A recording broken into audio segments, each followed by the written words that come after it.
Picture yourself standing in front of an open refrigerator at midnight.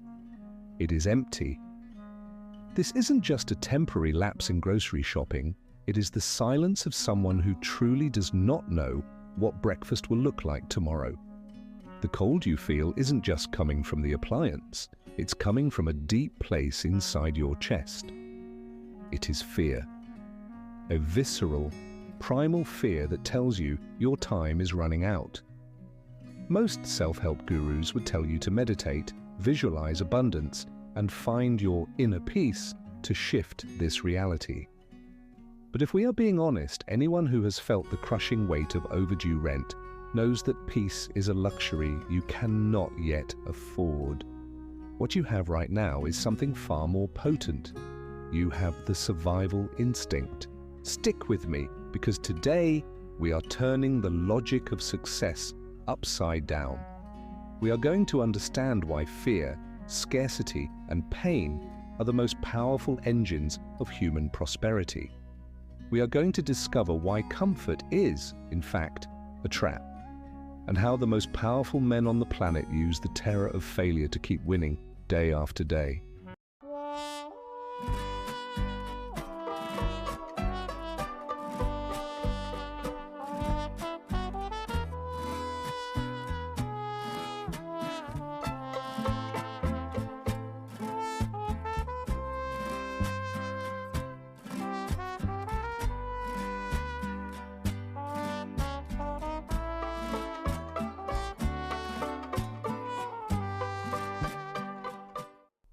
Modern psychology often paints fear as a villain, something to be eliminated.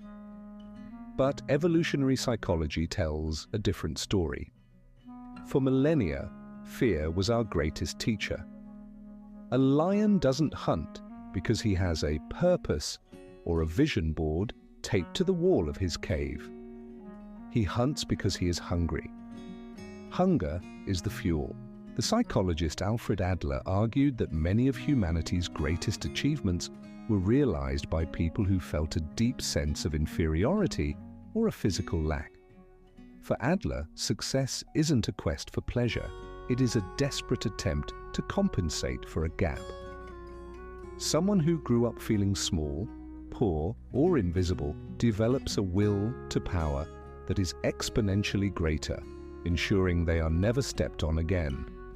The scarcity of childhood creates the giant of adulthood, but how can stress be a positive thing? The thinker Nassim Taleb explains this through Antifragility. Taleb argues that certain systems and people actually get stronger when they are subjected to chaos, volatility, and stress. A system that is too protected is fragile. It breaks at the first sign of a crisis. However, the man who was forged in the fear of lack has developed a suit of armor. He doesn't just survive stress, he grows through it.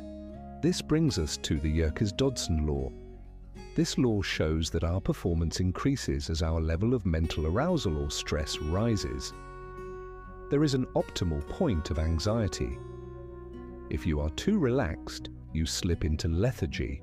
If you are too terrified, you paralyze. But if you have the right kind of fear, that knot in your stomach reminding you that bankruptcy is only one mistake away, your brain enters a state of hyper-focus. Want an example? Look at Jensen Huang, the CEO of Nvidia, currently one of the most valuable companies in the world. Huang often says something that shocks the defenders of work-life balance. He claims that at Nvidia they always feel like they are only 30 days away from going out of business. He doesn't want his employees to feel comfortable.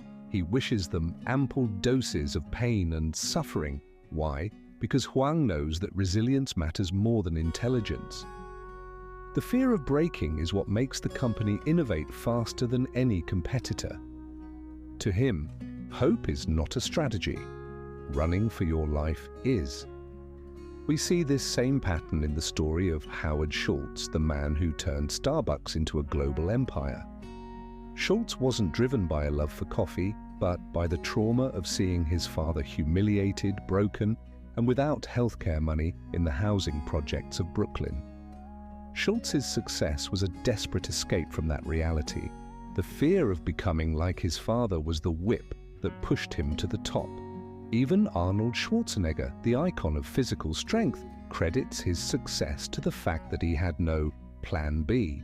He knew that if he failed in America, he would have to return to a mediocre life in a small village in Austria. The fear of moving backward was so terrifying that he trained 5 hours a day, worked construction, and studied at night. When you burn the bridges behind you and the fear begins to burn, the only possible direction is forward. This leads us to the Golden Cradle Trap. Have you noticed how many heirs to massive fortunes stagnate or wither away? It isn't for a lack of resources, it's due to an absence of fear. When you have all your basic needs guaranteed for the next 3 generations, the brain's escape mechanism is switched off. Without fear, there is no urgency. Without urgency, ambition dies. However, there is a vital caveat you must understand. Fear is an excellent fuel, but a terrible steering wheel. It's like nitrous in a race car. It hurls you forward with brutal force. But if you don't know where you are turning the wheel, it will lead you straight into a wall. This is where balance is required. Fear should remind you of what could happen, but what will happen must be guided by choices free from it.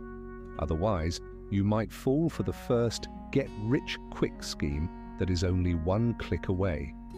Furthermore, many men get rich driven by fear, but once they reach the top, they keep acting as if they are starving. This leads to illness, paranoia, isolation, and an eternal tension, never allowing them to savor their victories. The secret isn't to live in fear forever, but to use the initial momentum of fear to build the structure that will, in the future, allow you to choose new motivators, like purpose, legacy, and growth. So, if you feel fear today, if the bank account is low or the future looks uncertain, don't try to drown that feeling with fake optimism. Use it. Feel that tightness in your chest and remember, this is my body telling me to move. Fear is the proof that you are still in the fight. It is the signal that your system is operating at maximum capacity to ensure you never go back to where you came from. True prosperity is not born from the absence of fear, but from the courage to use it as the highest step on your ladder.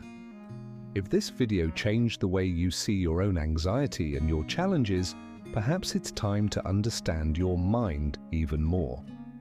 Click on the video appearing on your screen right now, subscribe, like the video, and remember, hunger is what makes the lion the king.